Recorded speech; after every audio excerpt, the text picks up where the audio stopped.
Diba? So, ayan yung pinaka-sound niya. Simpleng materials lang yan. Naging speaker, diba? Ayos. Galing.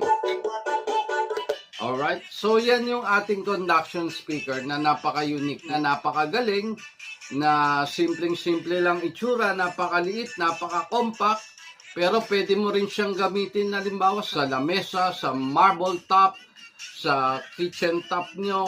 Pwede rin siya sa wooden box, carton box, any hollow surface, pwede siya. Ayan, hawak ko pa lang siya, naririnig nyo na, di ba?